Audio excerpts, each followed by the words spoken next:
Mon nom est Claude Larose, je suis partenaire client à la BDC au service conseil. Donc, le but de notre rencontre aujourd'hui, c'est de vous entretenir sur les impacts économiques que subissent les entreprises dans le cadre de la pandémie, mais surtout de regarder comment on peut être proactif au niveau de la gestion de nos opérations. Alors, dans un premier temps, je vais partager avec vous un sondage qu'a fait la BDC en mars dernier, soit au tout début de la pandémie. Donc, 73% des entrepreneurs canadiens, des gens qui ont participé au sondage, nous ont dit être inquiets de l'impact négatif sur leur entreprise que pourrait avoir la pandémie. Allez à l'autre slide, Laurent. Alors, qu'est-ce qui était leur inquiétude? C'était que 52% des gens avaient une crainte sur leur volume de vente. Donc, ils anticipaient subir une baisse des ventes. 35%, le deuxième groupe le plus important, 35% s'inquiétaient, oui, du manque de vente, mais s'inquiétaient aussi du manque d'offres, soit la brisure des chaînes d'approvisionnement. Alors, aujourd'hui, on est 6 mois plus tard, on le sait tous, l'économie a réouvert en avril dernier, avril-mai, selon le type d'entreprise que vous avez. On constate 6 mois plus tard que les entreprises ne sont pas tous au même niveau. Les secteurs industriels, certains sont plus touchés, d'autres sont moins touchés. Mais il demeure un fait, on demeure en période d'incertitude. Alors, la présentation est vraiment de se concentrer sur c'est quoi le plan d'action, c'est où on a établi une liste de nos priorités afin d'avoir une bonne vision sur notre trésorerie. Hein, comme on dit souvent, le cash est king dans une organisation. On est en affaires pour faire des profits et naturellement aussi pour anticiper nos besoins en matière de fonds de roulement. Alors, je suis accompagné pour la présentation de mon collègue Laurent. Je vais laisser Laurent t'introduire, te présenter aux gens. Oui, bien sûr. Merci, Claude. Bonjour à tous. Donc, je m'appelle Laurent Elged, et je suis expert comptable de formation. Avant de me joindre à la BDC, j'ai été VP Finance d'une société de commerce qu'on a amené d'un chiffre d'affaires de 500 millions de dollars à 1 milliard de dollars. Et j'ai eu l'opportunité de pouvoir gérer et créer simultanément environ 6 PME. Merci. Je donne la parole à mon collègue Stéphane. Juste avant, Stéphane, alors vous avez compris que Laurent va agir pour nous à titre de spécialiste au niveau de la gestion des finances de l'organisation. Stéphane? Oui, bonjour. Mon nom est Stéphane Krusten. Donc, écoutez, moi, je vais être la personne qui un peu représente la patte des opérations dans le contexte actuel et bien au-delà des bonnes pratiques d'affaires, ce que je vais essayer de faire et par expérience, parce que comme plusieurs d'entre vous, j'ai été exposé moi-même comme gestionnaire, vice-président des opérations, directeur des opérations, à des situations au cours des 25-30 dernières années qui n'ont pas toujours été faciles et on peut certainement s'imaginer que la situation actuelle, elle est semblable pour plusieurs et peut-être même pire. Donc, je vais accompagner mes collègues Laurent et Claude là-dedans et surtout montrer la partie opérationnalisable du processus ou des éléments, des bonnes pratiques pour soutenir la trésorerie. Merci à toi. Merci. Alors, Laurent, on te laisse débuter. Bien. Donc, le premier point dont nous allons parler aujourd'hui est le besoin en fonds de roulement. Donc, le besoin en fonds de roulement, c'est le montant qu'une entreprise doit financer afin de couvrir les besoins résultant d'un décalage entre le flux de trésorerie correspondant aux encaissements et aux décaissements et qui sont liés à son activité. Donc, il faut bien comprendre qu'il s'agit de financer un décalage. Il est donc essentiel de s'intéresser à ce qu'on appelle le cycle de conversion de l'encaisse, que j'ai tenté de schématiser sur ce slide. Le cycle de conversion de l'encaisse, c'est une mesure de la durée pendant laquelle les liquidités sont immobilisées dans le fonds de roulement. C'est le nombre de jours nécessaires à une entreprise pour convertir les sorties de trésorerie en entrées de trésorerie. par conséquent le nombre de jours de financement. C'est donc le nombre de jours où le bien reste en stock plus le nombre de jours liés au recouvrement moins le nombre de jours pour payer les fournisseurs qui représente le cycle de conversion de l'encaisse. Contrôler et réduire ce cycle, c'est ce qui vous permet de maîtriser le besoin en fonds de roulement de l'entreprise. Nous allons donc passer maintenant en revue les 3 composantes essentielles de ce cycle qui sont donc les clients, les fournisseurs et les stocks. Je laisse la parole à à Claude. Excusez-moi. Je continue. Donc, on va commencer par les clients.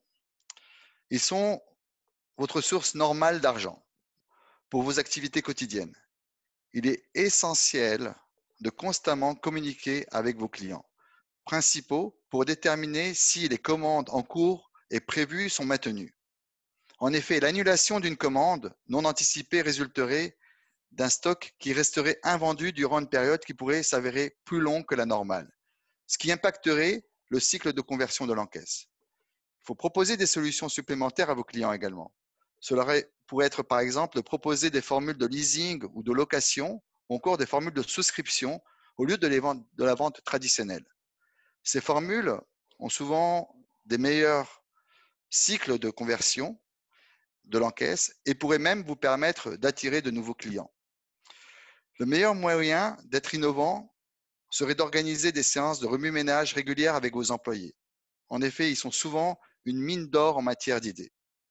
Je laisse la parole à mon collègue Claude qui va vous parler un peu plus de la communication avec vos clients. Alors, Laurent le soulignait, ce qui est important dans la relation avec les clients dans une période de crise, c'est d'avoir des communications ouvertes avec eux, de comprendre vraiment où ils en sont rendus dans le cadre de la pandémie. On le sait, il y a certaines entreprises, le COVID-19 fut une ouverture d'opportunités et pour d'autres, ça s'exprime plus au niveau du risque. Donc, vous devez avoir ce rapprochement-là avec vos clients pour déterminer le positionnement que vous allez prendre devant vos clients. Naturellement, on ne peut pas parler client sans réfléchir aux recevables. Le premier point qui est important, c'est de garder votre liste de recevables en santé. Ça demande à vos équipes qui s'occupent des recevables d'être proactifs devant vos mauvais payeurs. Ça veut dire aussi d'être proactif, de changer un petit peu la méthode.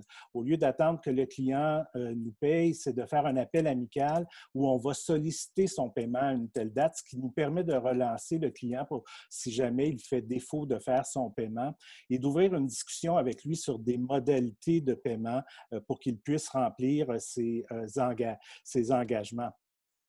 Alors, ça demande de revoir régulièrement le crédit de vos clients, le type de crédit que vous offrez à vos clients.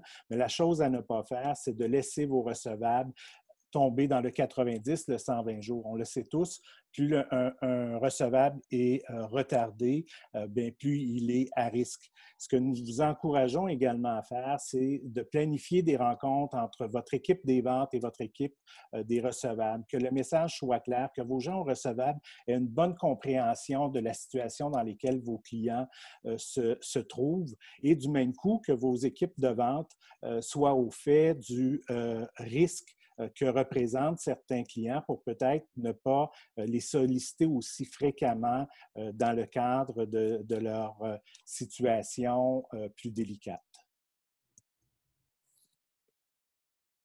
Merci Claude. Deuxième aspect que nous allons regarder, il s'agit des fournisseurs. Comme on le sait dans le monde entier, les chaînes d'approvisionnement ont été atteintes et si votre fournisseur est à l'étranger ou utilise des importations, vous risquez de ne pas pouvoir répondre à la demande de vos clients. Je suppose que la plupart d'entre vous le savent déjà ou le font déjà, mais il est toujours bon de le répéter. Appelez vos fournisseurs sur lesquels vous comptez au cours des prochaines périodes pour confirmer si les bons de commande existants seront exécutés dans les délais qu'on vous a promis initialement. Vous devez également peut-être prévoir un plus long délai pour la production. S'ils sont limités, en effet, il va falloir anticiper cet aspect-là. Il est sage de le savoir très tôt afin de pouvoir, de l'autre côté, pouvoir gérer vos clients. En ce qui concerne les comptes fournisseurs, n'hésitez pas à négocier les modalités de paiement. Comme nous avons discuté plus haut au sujet des comptes clients, vous devez surveiller régulièrement vos comptes fournisseurs. Si vous ne pouvez pas les payer comme promis, un fournisseur, si vous ne pouvez pas les payer comme promis, il serait quand même bon de se rapprocher de lui, de lui donner un préavis, comme vous apprécieriez que votre client vous donne un préavis. Je vais donner maintenant la parole à mon collègue Stéphane qui va vous parler un peu plus de ce sujet. Peut-être juste avant de passer à Ouais, Stéphane, Laurent, si tu me le permets, bien sûr. je pense que tu viens de souligner un point qui est très juste.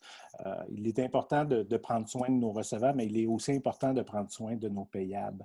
Alors, au lieu de tomber en défaut avec un fournisseur, des fois, c'est bon de faire une mise à jour avec ce dernier, puis de trouver des modalités de paiement pour assurer la qualité, puis de la relation, puis du supply chain, de l'approvisionnement de votre organisation. Alors, Stéphane, je te laisse avancer. Oui.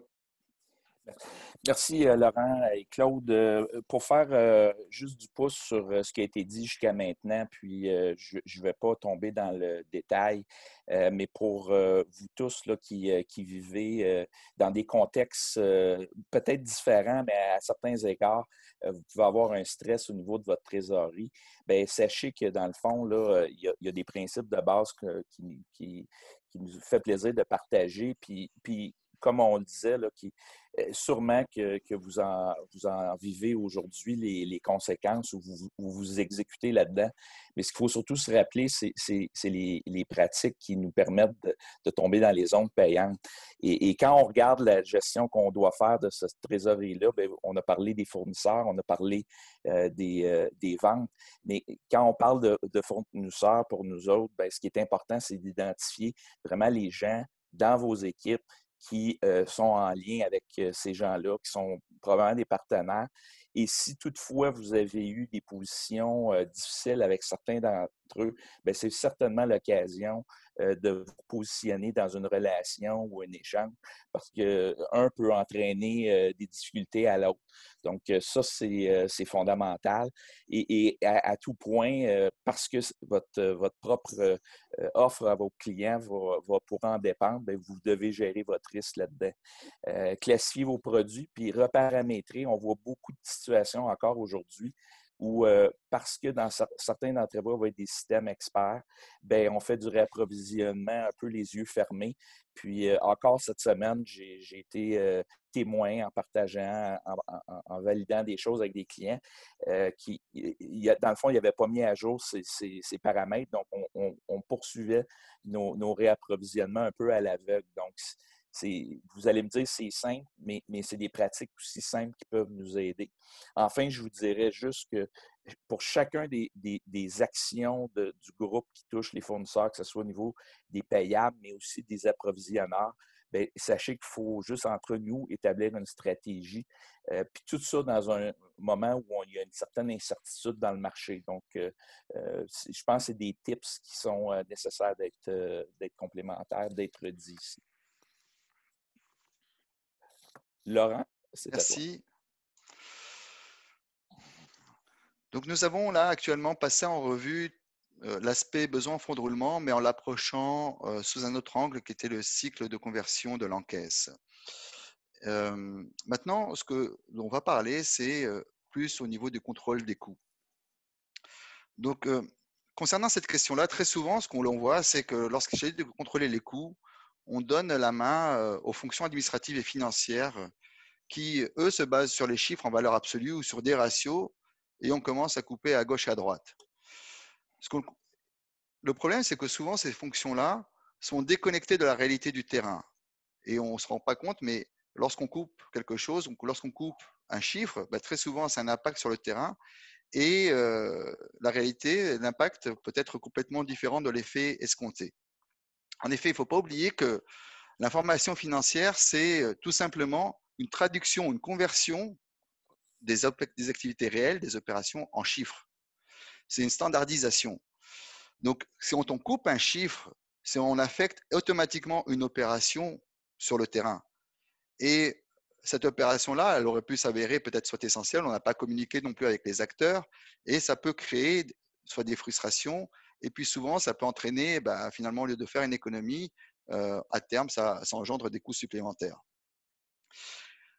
Donc, ce que je dirais, c'est que il faut faire attention à cet aspect-là. Et lorsque l'on parle en fait de contrôle des coûts, il serait plus juste de parler de maîtrise des coûts. Et lorsqu'on parle de maîtrise des coûts, il serait plus juste de parler de maîtriser et optimiser ces opérations. C'est en maîtrisant et optimisant ces opérations que l'on contrôle nos coûts. Et sur ça, cet aspect-là, donc on va passer à la slide d'après, il est essentiel d'évaluer ses capacités et ses ressources également. Mais cela n'empêche pas qu'il est vrai qu'il est bon de faire un nettoyage. Parce que, bon, il s'avère que pendant les périodes qui sont un peu fastes, entre guillemets fastes, on voit souvent des dépenses superflues se greffer au bilan et à l'état de résultat. Donc, ça peut être sur les déplacements, les frais de représentation, les frais de communication, etc. Donc, il est toujours bon quand même de faire un tour de ces différentes dépenses-là et de faire un petit nettoyage, dégraissage, on va dire. Mais l'essentiel, et comme je le disais précédemment, c'est de maîtriser et optimiser ces opérations. Donc là, je vais passer de nouveau la main à mon collègue Stéphane, qui va vous parler un peu plus de ce point. Et dans une situation un peu comme on l'a fait au niveau du balancier dans la trésorerie, évidemment, là, puis vous en êtes tous conscients que devant une zone d'incertitude, le fait que vous allez parler à vos collègues au développement des affaires, que vous revisez les projets qui sont sur la table, il y a lieu de se parler, ce que moi j'appelle les trois piliers fondamentaux, les opérations, les finances et les ventes. Puis d'enligner les choses, puis identifier ces responsables-là dans vos organisations et donner-leur l'imputabilité de s'asseoir, d'y réfléchir et de voir l'état des choses et d'en faire un peu le partage. Ce qui est important aussi d'établir, c'est comment on va faire ce système-là de suivi. La direction des opérations doit évidemment aligner la capacité. Ça veut dire faire des choix. Donc, on le sait, là, on essaie de maintenir nos gens à l'emploi. D'autre part, évidemment, au-delà des mesures extraordinaires, il est possible, dans certains cas, que vous ayez des décisions qui vont devenir difficiles à prendre, d'où l'importance de faire des analyses puis de travailler en équipe avec les autres.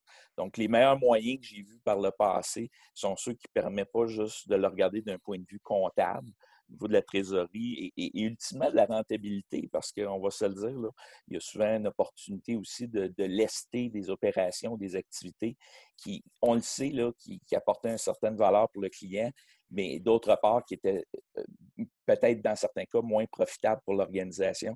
Donc, d'où l'importance à la lumière de ça, de prendre des décisions qui deviennent parfois difficiles.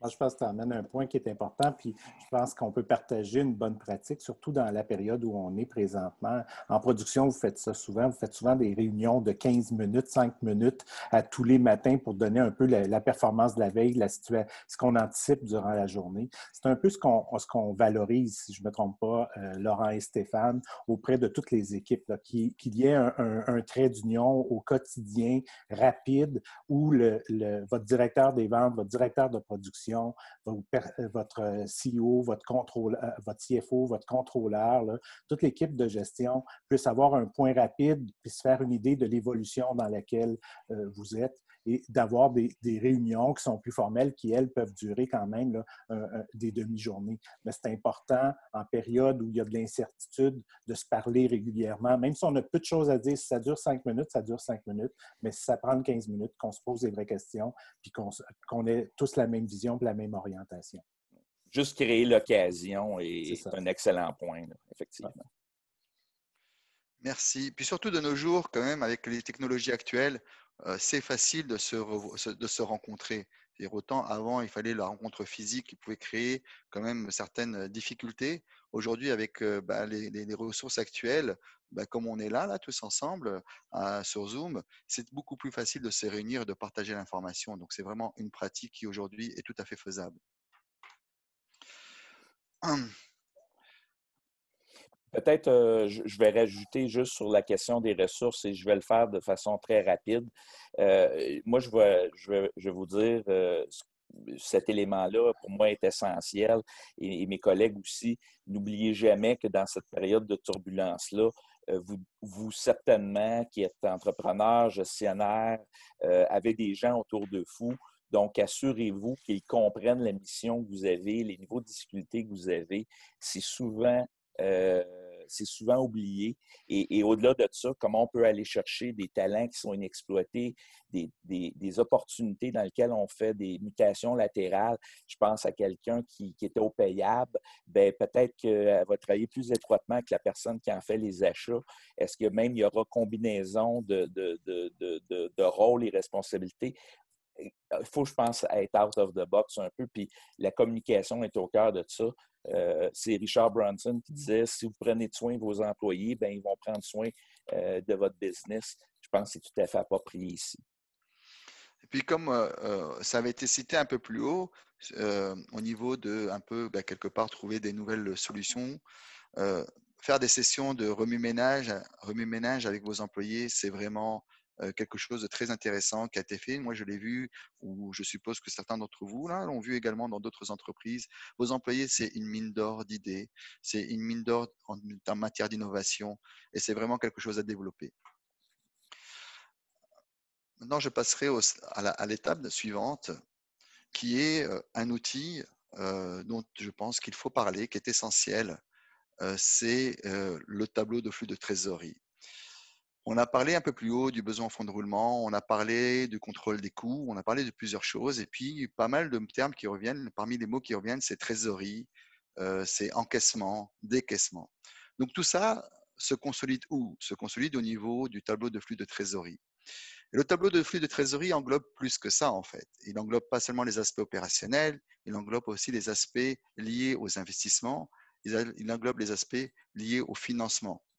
Donc, c'est vraiment votre outil ou l'outil du gestionnaire par excellence. Et puis, comme vous le savez tous, c'est la première chose souvent qui est demandée, à part les états financiers. Après les états financiers, c'est souvent la première chose qui est demandée par les bailleurs de fonds. Ce tableau de flux de trésorerie, il ne se veut pas seulement historique, ou ce n'est pas juste à un instant donné, il se doit d'être prévisionnel. C'est important. Prévisionnel, pour être prévisionnel, ça veut dire quoi? Ça veut dire qu'il va se baser aussi sur un plan. Il faut aussi, ça va vous pousser à élaborer des plans, à élaborer des scénarios. Ça, c'est extrêmement important. C'est à partir de là que vous le construisez. Lorsque, lorsque comment le faire? Donc, on peut le faire au mois, on peut le faire à la semaine. Ça va tout dépendre de la situation et de l'entreprise et de son cycle. On parle beaucoup de cycle, mais les opérations sont liées à un cycle, les encaissements sont liés à des cycles. Donc, tout va dépendre de la nature de votre cycle. C'est sûr que si vous avez un cycle annuel, eh ben, avoir un tableau de flux prévisionnel hebdomadaire ne fait pas tellement de sens, ça sera plutôt mensuel. Si vous avez des cycles courts de production, des cycles courts de vente, effectivement, hebdomadaire fera plus de sens. Donc ça, il y a une question de bon sens et d'à vous de voir et de jauger. Donc, comme je disais, ce tableau de flux de trésorerie reprend l'ensemble des flux de l'entreprise et vous permet d'anticiper, d'être proactif, de pouvoir faire des scénarios, de discuter avec les différents acteurs que vous avez, que ce soit interne ou externe, parce que ce tableau de flux de trésorerie reprend effectivement l'aspect des financements. Donc, par rapport à vos discussions avec vos bailleurs de fonds, vous pouvez en discuter et puis voir comment peut-être, si vous avez un déséquilibre, rééquilibrer les choses. Donc, c'est vraiment un outil essentiel et primordial aujourd'hui dont aucun gestionnaire ne devrait se passer. Également, donc sur cet aspect-là, il peut permettre de relever certaines anomalies. Alors, je donne un exemple que j'ai vécu personnellement. J'avais aidé une entreprise qui était dans l'assemblage de vélos au début du Covid. Donc, la personne était extrêmement contente parce que du coup, il y avait une demande qui s'était accentuée et puis du coup, les ventes étaient montées. Et effectivement, donc, comme la personne vendait quasiment au comptant, donc le niveau de trésorerie était tout de suite monté. Et en l'aidant à faire son tableau de flux de trésorerie, premier mois, deuxième mois, on voit les liquidités qui commencent à s'amoindrir. Et puis même à un moment, arriver quasiment à zéro. Et en fait, ce qui se passait, c'est que cette personne-là avait plusieurs produits, les produits qui représentaient la majorité de ses ventes étaient à perte. Donc, elle vendait à perte. Donc, effectivement, quand on est dans ce type d'activité-là et qu'on vend à perte, à un moment, quand on encaisse, à un moment, on va devoir repayer les choses. Et puis, si on doit payer plus que ce qu'on a reçu, à un moment, on n'a plus de cash. Donc, effectivement, ce tableau de flux de trésorerie prévisionnel peut vous aider à vraiment voir également et diagnostiquer peut-être certains problèmes de votre entreprise ou de certains produits et qui vous permettre de prendre les actions correctives nécessaires. Donc, encore une fois, c'est un outil essentiel que vous devez d'avoir aujourd'hui. Je vais passer à la slide suivante. Donc, ce qui se passe, c'est que ce que l'on constate, c'est que beaucoup d'entrepreneurs, ou la plupart des entrepreneurs qui commencent, mettent l'accent sur les ventes. C'est la priorité, c'est les ventes, c'est le développement d'affaires, c'est le relationnel client, etc., etc. Et puis, la seconde priorité, qui est à peu près au même niveau, c'est au niveau des opérations, le personnel, la machinerie, les opérations, etc., etc. Et souvent, la gestion financière, c'est la dernière roue du carrosse. Mais aujourd'hui, on se rend compte, et puis vous vous rendez bien compte que ce n'est pas quelque chose dont on peut se passer. La gestion financière, c'est un pilier à part entière de l'entreprise.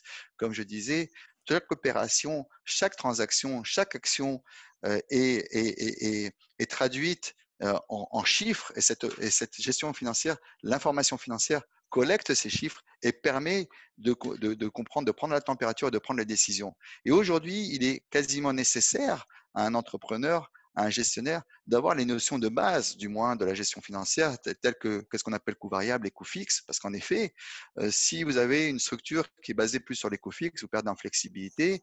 Vous verrez sur votre état de flux de trésorerie prévisionnelle un niveau de dépenses qui est quand même élevé et constant, alors que l'activité peut baisser. Peut-être que ça peut vous permettre de redéfinir votre modèle d'affaires et d'aller vers un modèle qui est plus basé sur des prix coûts variables. Mais c'est des notions quand même essentielles à savoir pour se différencier aujourd'hui.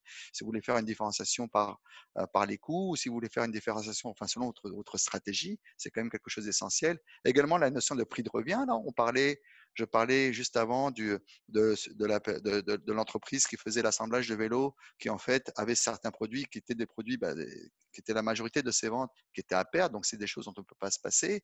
Comprendre ce que c'est qu'un seuil de rentabilité, comprendre ce que c'est qu'un rendement des actifs. C'est aujourd'hui, je dirais, quelque chose qui est essentiel à tout entrepreneur et qui n'est pas sous-estimé. Claude, tu voulais ajouter quelque chose? Oui, exactement. Laurent, je pense qu'il est important de comprendre que présentement, vos partenaires financiers, ce qu'ils veulent voir, oui, c'est vos chiffres. On veut tous, ils vont vouloir comprendre quels sont vos besoins, mais au-delà du besoin financier, tu disais, c'est le poste de gestion financière n'est pas quelque chose d'isolé, c'est quelque chose de global. Ce que veulent entendre parler les partenaires financiers, c'est l'histoire autour des chiffres.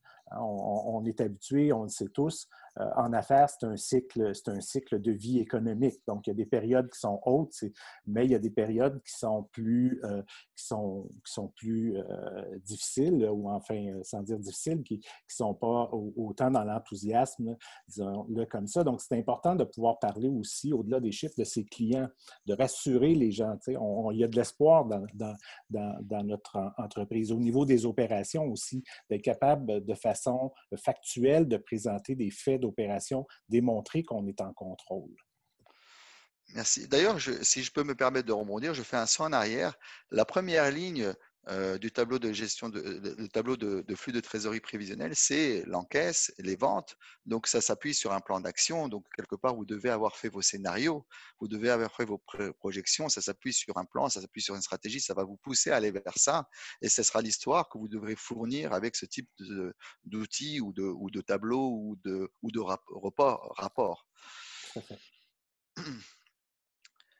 Pour continuer, donc je dirais que ce que l'on voit souvent, ce que l'on constate, c'est que la gestion financière, telle qu'on la voit aujourd'hui, évolue au fur et à mesure de la taille de l'entreprise. Donc, quand l'entreprise est en démarrage, il n'y a quasiment pas grand-chose. Ensuite, on la voit évoluer petit à petit. Et en fait, ça devient un peu plus sophistiqué lorsque l'entreprise a une taille moyenne. Alors, ce qu'il faut comprendre, c'est tout ce dont on vient de parler avant, parce que les gens se demandent, OK, mais comment on fait ça? Et c'est quoi les outils? Et c'est quoi, comment on devrait s'y prendre, etc. Mais en fait, la clé souvent de ça, c'est d'avoir l'information financière, d'avoir l'information, de savoir où on en est. Il ne s'agit pas d'avoir une information des états financiers 3 mois après la fin de l'exercice. Ce n'est pas ça qui va aider à comprendre quelle est la situation actuelle. La plupart des entrepreneurs découvrent la situation parce qu'à travers leur compte en banque, c'est tout. Et ou à travers à un moment donné, ils sont mis dos au mur, mais parce qu'ils étaient concentrés sur les ventes, les opérations, ils n'ont aucun état financier, aucun tableau de flux, aucun tableau de bord, rien. Donc effectivement, à un moment, on se retrouve confronté au dos au mur. Donc en fait, la clé pour maîtriser les coûts, la clé pour maîtriser son besoin en fonds de roulement, la clé pour tous ces aspects-là, et même plus de l'entreprise, c'est d'avoir l'information financière utile et à temps. Et aujourd'hui, oui, c'est vrai que lorsqu'on atteint une taille moyenne, souvent on voit les entreprises qui ont ce qu'il faut. Mais très souvent aussi, on voit des entreprises de taille moyenne qui n'ont pas ce qu'il faut. Donc ça, c'est un premier constat. Le deuxième constat que l'on peut voir, c'est que aujourd'hui, même si on est une petite entreprise, une société en démarrage, on peut se munir de tous les outils qu'il faut. C'est autant avant, on va dire il y a 15 ans, 20 ans, c'est vrai que il fallait avoir un serveur informatique, un département TI, enfin c'était compliqué, enfin il fallait euh, un ordinateur, ça coûtait très cher, alors qu'aujourd'hui, les choses ont changé. Aujourd'hui, avec le cloud, il y a plein d'outils qui existent aujourd'hui, il y a plein d'outils adaptés qui sont à des prix tout à fait raisonnables. Aujourd'hui, avec une tablette, on fait des miracles. Aujourd'hui, on peut saisir un code de barre avec son téléphone. C'est quand même incroyable ce qui se passe aujourd'hui. Et justement, aujourd'hui, tout ce qui existait avant que pour les moyennes et les grandes entreprises est disponible aujourd'hui pour les petites entreprises. Et ça, c'est quelque chose donc sur lequel il faut pas hésiter à aller. Il ne faut pas hésiter à mettre en place ce qu'il faut pour s'équiper et avoir l'information en temps et en heure et l'information utile. Sinon, si on n'a pas l'information, on ne peut rien faire. Si vous allez négocier pour négocier avec un fournisseur, ok, mais pourquoi? Quel est l'impact? Est-ce que c'était vraiment nécessaire? Ou est-ce que jusqu'où on peut aller? Ou alors, mais si on a l'information qu'il y a derrière, on sait. Si on a l'information qu'il y a derrière, chaque dépense, chaque activité, là, on pourra commencer à comprendre son impact et agir. Si on a l'information, on peut définir, on peut calculer la rentabilité. Oui, vous pourrez le faire, mais si vous le faites une fois par an, 3 mois après la fin de l'exercice, ça ne sert pas à grand-chose. Je vais passer au slide d'après. Et je laisse la parole à Stéphane. Et justement, sur ce point-là, et je vais le faire de façon très rapide parce que je pense que notre auditoire est très au fait, mais écoutez, sur toutes les tribunes puis on a des collègues de services conseils et de firmes de consultation aujourd'hui dans l'auditoire. Évidemment, là, on ne peut pas être contre la vertu. Les systèmes de gestion bien utilisés, bien implantés, bien choisis, bien utilisés, et bien compris, sont une valeur ajoutée inestimable. Ceci dit, même si on n'en a pas, il est essentiel qu'au niveau des transactions opérationnelles qui impactent la trésorerie, qu'il y ait une certaine accélération, une certaine rigidité et rigueur dans ces transactions-là. Et il en incombe une bonne partie aux opérations.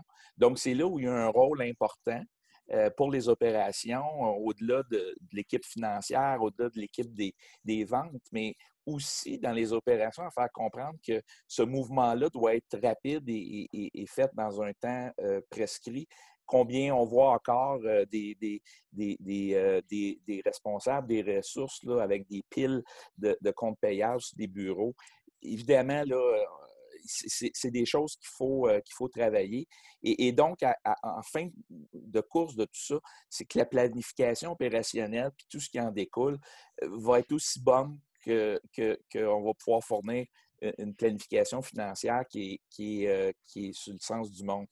Je dirais juste que, évidemment, là, puis c'est un petit aparté pour dire, écoutez, il y a eu beaucoup de beaux mouvements au niveau de la gestion puis de l'investissement dans les PME pour les éléments ou les systèmes d'information, puis la technologie. Ceci dit, il reste encore un gap et ceux d'entre vous qui y pensez et que vous avez encore de l'espace et de l'énergie et du temps pour le faire, bien, pensez-y parce que c'est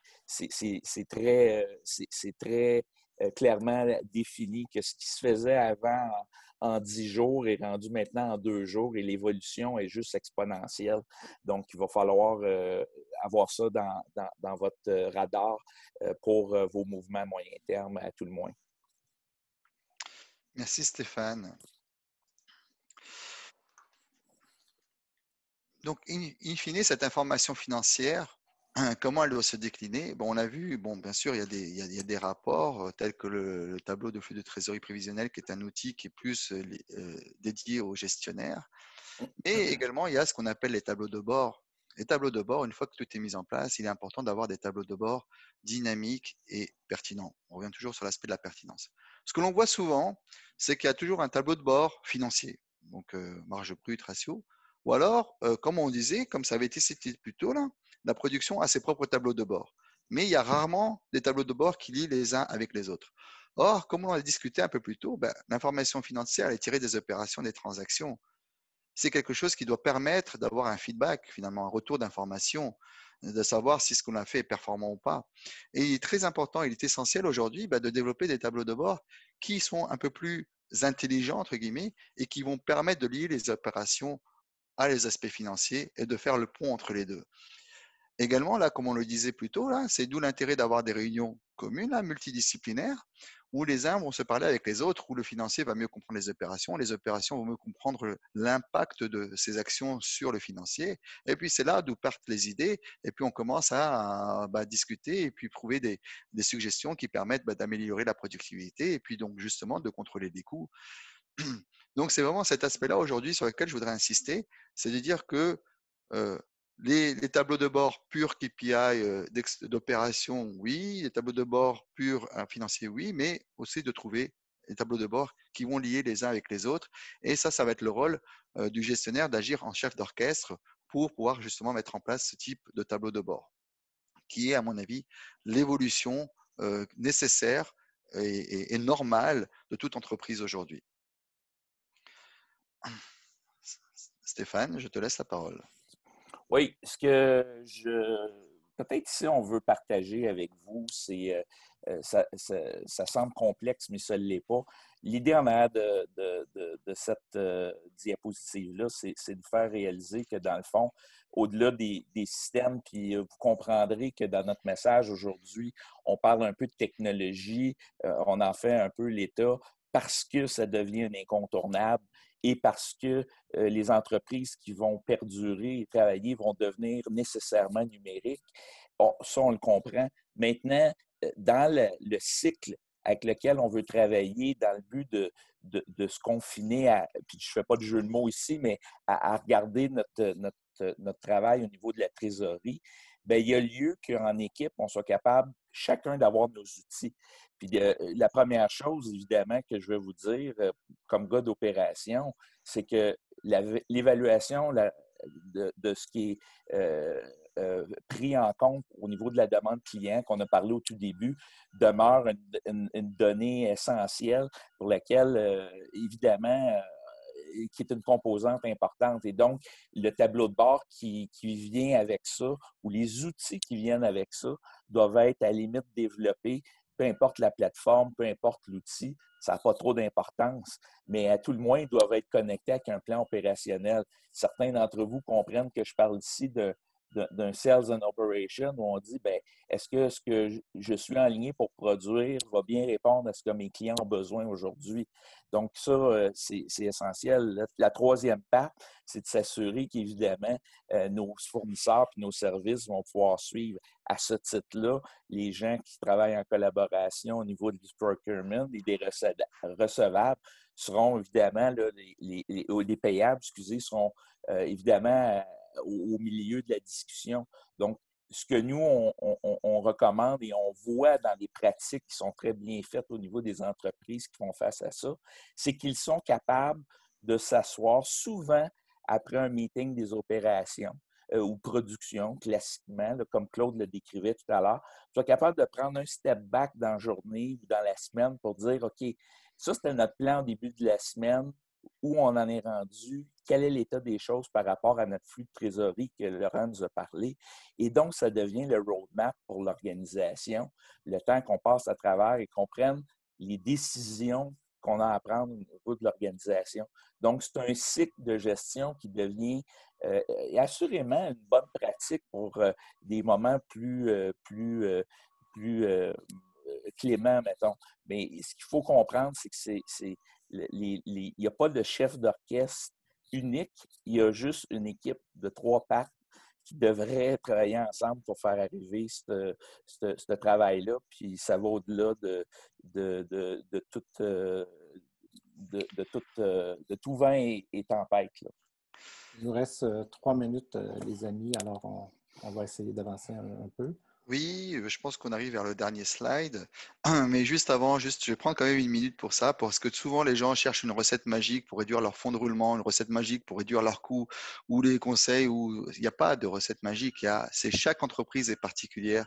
Et là, pour répéter encore une fois, il s'agit de vous outiller correctement pour avoir l'information pertinente et la communication, comme ce qui vient d'être cité ici en dernier. C'était un peu, je voulais dire ça, pour un peu reprendre tout ce qui a été fait avant. Mais cela n'empêche pas d'avoir quand même pour l'entrepreneur, pour le gestionnaire, d'avoir quand même des points clés qui sont adaptés à son entreprise, qui devrait quand même régulièrement aller revoir et surveiller.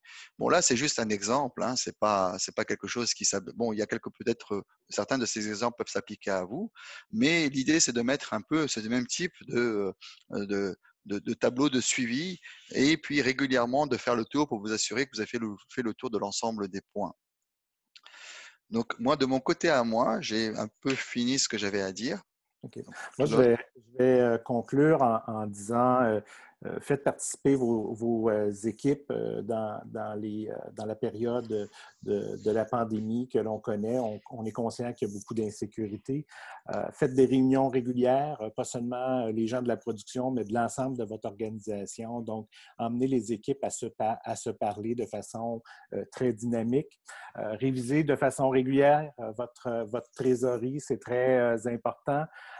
Surtout, regardez l'évolution de vos clients. Est-ce que vos clients ont des bonnes tangentes ou ils deviennent dans des situations plus précaires? Des façons de l'observer, s'ils ne veulent pas nous le dire, c'est si vous entendez parler qu'ils commencent à faire des mises à pied, ça ne veut pas dire qu'ils vont être des mauvais payeurs, mais c'est certainement qu'il y a des phénomènes qui se passent dans leur organisation. La relation avec vos fournisseurs, soyez près de vos gens. On ne fait pas juste acheter, on va avoir des fournisseurs qui sont fiables. C'est important de s'assurer de la solidité de vos fournisseurs pour garantir vos recevables. Et tout ça ensemble va vous permettre de bien définir vos besoins de fonds de roulement, pas seulement à court terme, mais aussi avoir une vision à long terme. Alors, vos partenaires financiers, c'est des partenaires qui veulent vous appuyer. La BDC, c'est un partenaire avec une vision de long terme. On est là pour aider les entreprises à grandir. On est la spécialiste des PME. Alors, notre désir, c'est pas seulement de les accompagner dans des bonnes périodes, mais c'est de les accompagner et de les faire croître, même si parfois, il y a des périodes qui sont peut-être plus incertaines. Alors là-dessus, on a complété notre présentation. J'espère que cela a plu à l'ensemble de l'auditoire. Sybille, je te laisse prendre le contact sur la prochaine période. Effectivement. Donc, merci à vous, messieurs, pour cette présentation très intéressante. Comme je l'ai évoqué, donc pour les personnes qui nous ont rejoints en cours de présentation, on va passer au moment des questions-réponses. Donc, on a environ 15 minutes. Vous avez une section juste en bas de votre écran, donc la section Q et R. Donc, n'hésitez pas à écrire vos questions et je me ferai un plaisir de les poser donc, à nos 3 conférenciers. Voilà. On va patienter quelques petites secondes en vous laissant le temps d'écrire vos questions. Messieurs, je ne sais pas si entre-temps, vous avez quelque chose à ajouter. Oui. Écoutez, moi, je dirais que c'est un sujet qui est très vaste. Il y a plusieurs aspects qu'on n'a peut-être pas couverts, mais je vous dirais, dans l'ensemble, ce qui est important, c'est de prendre des mesures pour protéger le fonds de roulement. On le sait, là, il y a des assurances pour vos recevables, pour ceux qui font de l'exportation. L'exportation est à risque. On n'en a pas beaucoup parlé là. Alors, il y a plusieurs joueurs dans le marché qui peuvent vous donner vos conditions, mais c'est certainement pour les prochains mois quelque chose à ne pas négliger d'assurer vos recevables à l'étranger. Alors, j'ai une question qui est rentrée entre-temps. Effectivement, j'avais également oublié de préciser, donc juste après la présentation, que vous allez recevoir un sondage de satisfaction et en pièce jointe en fait, de ce courriel, vous allez recevoir la présentation sous format PDF. Donc, la question est la suivante. Souvent, dans des conditions de vente, on voit un taux d'intérêt, exemple 3% net en 30 jours. Est-ce que c'est quelque chose qu'on doit appliquer à nos recevables ou refuser sur nos payables? Laurent, est-ce que tu veux… Oui, si vous permettez, je vais prendre la parole sur cette question-là. En fait, ce sont des conditions de vente. Donc, comme pour tout, c'est une condition comme une autre qui est par votre client ou fournisseur, pardon, par votre fournisseur, mais c'est quelque chose de négociable. Ce sont ces conditions, vous pouvez toujours négocier. Après, est-ce que vous allez l'appliquer ou pas sur vos ventes? Ça va dépendre de votre politique et de votre stratégie. Si vous pensez que c'est quelque chose qui peut être rédhibitoire ou qui peut empêcher ou qui peut être un frein pour certains clients, bah, peut-être que ce n'est pas quelque chose que vous allez appliquer. Ça va dépendre de votre stratégie, de votre politique. Donc, effectivement, si un fournisseur vous donne ça, vous pouvez toujours le négocier. Ce n'est pas un texte de loi, ce n'est pas d'ordre public, ce sont ses conditions. Après, c'est sûr que s'il a une position dominante sur le marché, c'est un peu plus dur à négocier, mais il n'y a pas de mal à essayer. Et puis, est-ce que vous devez l'appliquer ou pas? Ça dépend de votre politique, il n'y a pas de règle non plus. Je ne sais pas si j'ai répondu correctement à la question ou suffisamment à la question. On va le savoir très rapidement, si ce Ouais. n'est pas le cas.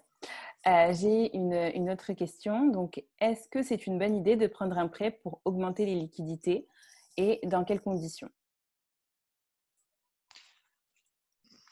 Au niveau des prêts, donc c'est sûr qu'il faut des liquidités pour alimenter la croissance. Donc, si c'est un prêt pour alimenter la croissance, oui, effectivement, prendre des prêts, c'est pas, c'est quand même une bonne chose, c'est de la dette. Et on dit toujours que souvent la dette est moins cher que l'équité. Donc, c'est pas forcément une mauvaise chose, mais ça dépend ce qu'on en fait. J'ai perdu la question, en fait, elle s'est effacée là. Je l'avais 30 secondes, puis ça s'est effacé. Sibylle, je sais pas. Donc, La question était de savoir si c'est une bonne chose de prendre un prêt et dans quelles conditions. Oui. Est-ce que c'est une bonne idée ça de dépend ce prendre un qu'on en prêt pour fait. augmenter les liquidités et dans quelles conditions? Ça dépend ce qu'on a fait. Si c'est des liquidités pour quelque chose qui est profitable, pour financer quelque chose qui est profitable, oui, c'est une bonne chose. Si c'est prendre des liquidités pour quelque chose qui n'est pas profitable sur du moyen long terme, non, c'est pas forcément une bonne chose parce que ça va pas changer la chose. C'est pas les liquidités qui vont permettre d'être plus rentable.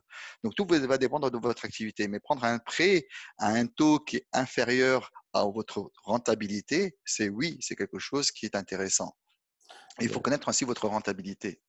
Peut-être, Laurent, communiquer un peu la différence sur de la dette à court terme, Oui. Sur le court terme des activités, puis de la dette sur du long terme, parce que souvent, nos entreprises, nos clients, ils n'ont pas ces notions-là. Je pense que ce serait quelque chose d'intéressant à partager. Alors, effectivement, c'est le point sur lequel j'allais aboutir, c'est que aussi, il faut que la dette matche avec ce que vous allez financer. Si vous financez quelque chose de court terme, comme un projet, un contrat, effectivement, il faut que le prêt qui va avec soit adapté. Il faut que ce soit un prêt court terme. C'est ce qu'il y a de plus adapté à l'entreprise. Si vous financez un actif long terme, comme une immobilisation, comme un fonds de roulement aussi, ça peut être considéré comme long terme parce qu'il y a une partie de fonds de roulement qui ne bouge pas. Effectivement, dans ces cas-là, il vaut mieux aller vers du prêt moyen long terme qui est adapté au cycle économique, à la durée de vie de ce que vous allez financer. Pourquoi? Parce que si vous financez par exemple une immobilisation avec du court terme, une immobilisation qui est supposée générer des avantages économiques sur 20 à 30 ans, c'est sûr qu'elle ne va pas pouvoir et que vous avez un prêt à rembourser sur 3-4 ans, il va y avoir un moment un problème parce que ce qui est généré par l'actif ne va pas suffire pour rembourser la dette et puis vous allez devoir piocher l'argent ailleurs. Alors ça, il y a des exceptions. Si vous êtes en forte croissance, vous êtes sur un marché niche en forte croissance, vous pourrez vous en sortir. Mais vous prendrez le risque quand même de vous retrouver avec un déséquilibre entre les entrées et les sorties de fonds qui sont liées à ce prêt, du moins. J'espère que j'ai répondu correctement à la question. Alors, on a une autre question. Est-ce qu'on devrait établir une stratégie sur les payables comme mieux payer nos fournisseurs essentiels tels que les autres? Une stratégie sur les payables comme payer nos fournisseurs essentiels. C'est sûr que si vous êtes à un moment où vous êtes à un moment critique et puis que vous êtes un peu à court de liquidité, c'est sûr qu'il va y avoir des choix à faire. Et puis, effectivement, tout est une question de survie. Donc, si vos fournisseurs essentiels, c'est votre survie, c'est sûr que vous allez les privilégier. Cependant, ça n'empêche pas, l'un n'empêche pas l'autre. Si vous avez des difficultés temporaires, par exemple du fait de la crise, et puis j'espère que la plupart d'entre vous voient la lumière au bout du tunnel, et puis que les choses redémarreront comme du moins même mieux que ce qu'elles étaient avant. Euh, je vous encourage aussi à discuter et à communiquer avec les autres fournisseurs, à expliquer la situation, à expliquer pourquoi vous faites les choses. Et puis, à un moment ou à un autre, il va falloir faire des choix. Comme a dit Stéphane, il y a toujours des choix difficiles à faire. Il faut les affronter. Il faut être responsable, agir de manière responsable. Et sur le temps, ça paye. Et puis, tout le monde comprend. C'est-à-dire, tout le monde comprend. C'est-à-dire, les gens comprennent. Tu veux rajouter quelque chose, Claude ou Stéphane? Je m'en allais dire là, l'importance d'avoir une bonne relation Ouais. avec nos fournisseurs en période d'incertitude comme on connaît aujourd'hui. On voit la reprise est quand même, elle est reprise à un niveau élevé, mais il reste qu'il y a de l'incertitude. Alors, les gens sont sensibilisés. Il faut tenir compte là, que tout le monde est dans la même situation d'incertitude. Donc, bâtir la relation avec vos fournisseurs. Il y a des fournisseurs qui sont spécialisés peut-être à votre secteur d'activité qui vont vouloir vous supporter. Tout le monde se tient la main, là. Exact. Je dirais peut-être juste d'emblée par expérience et vécu, c'est sûr que si vous aviez eu des pratiques pour lesquelles vous avez étiré des fournisseurs, tout ça, là, vous serez probablement en période de rattrapage. Il n'est pas trop tard. Ouvrez la discussion, puis faites-les, surtout s'ils sont essentiels, à la mise en fait, à l'exécution des revenus pour lesquels vous offrez des services ou des produits. Là. Donc, il y a une criticité dans ça. Et puis, juste pour finir, c'est même les fournisseurs essentiels, vous pouvez peut-être négocier avec eux des termes de paiement plus favorables et pour un peu mitiger l'impact sur les autres fournisseurs dont vous aurez peut-être besoin à un moment ou à un autre. Donc, il y a toujours moyen de voir, mais effectivement, il faut quand même à un moment ou à un autre prioriser, mais ne jamais laisser tomber la communication. Alors, nous avons une prochaine question. Qu'est-ce que je dois faire si j'arrive à court de liquidité? Qui peut m'aider? Quels sont les risques? Alors ça, c'est une bonne question parce que, et puis la réponse est souvent ça dépend, mais ça dépend de quoi? Ça dépend de la nature de votre activité. Ça dépend si vous êtes, comme on disait là, quand vous allez chercher du financement, la première chose qu'on va regarder, c'est les perspectives d'avenir. Est-ce que vous avez un plan qui tient la route? Est-ce que vous avez un produit qui est rentable? Est-ce que c'est juste un problème de conjoncture ponctuelle? Et donc, effectivement, vous trouverez beaucoup de personnes qui seront prêtes à vous aider. Mais, mais si vous n'avez rien à amener, si vous n'avez pas une seule information et que juste un compte bancaire qui est à découvert, c'est sûr que ça va être compliqué d'aller chercher de l'aide et du financement. Donc, ça dépend de vraiment un peu tous ces facteurs que l'on a vus avant. Est-ce que votre historique, bien entendu, et tous les aspects dont on vient de parler, est-ce que c'est un produit rentable? Quel est votre plan? Quelle est votre stratégie? Est-ce que tout ça est cohérent et tient la route? Et si ça est cohérent et tient la route, dans ces cas-là, vous pourrez acquérir la confiance. Et avec la confiance, c'est là où vous pourrez aller chercher du financement. Ça tient souvent par bâtir la confiance. Et souvent, la confiance, ce n'est pas juste une parole ou une poignée de main. Il y a quand même des choses à présenter. Ouais. J'ajouterais, Laurent, si tu me le permets, il faut être proactif avec vos partenaires financiers. Si vous demandez à un partenaire financier de venir vous aider au moment où vous êtes dans la crise, c'est plus difficile d'avoir son attention.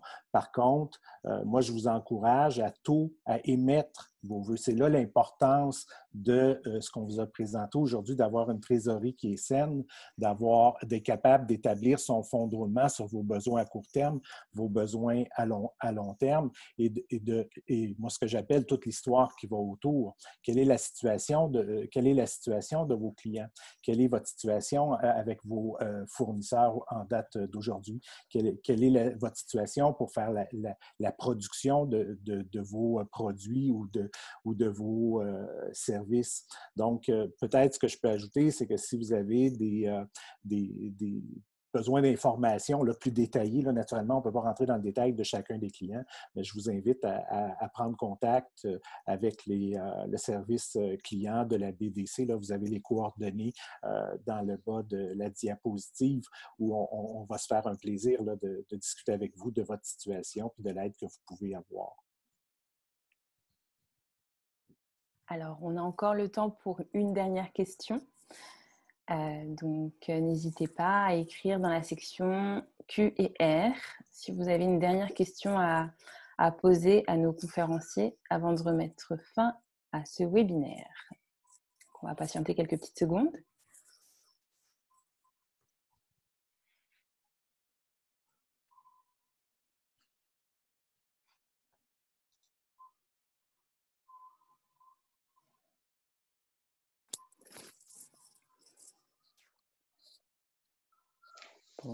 Bon, je crois qu'il n'y a plus d'autres questions.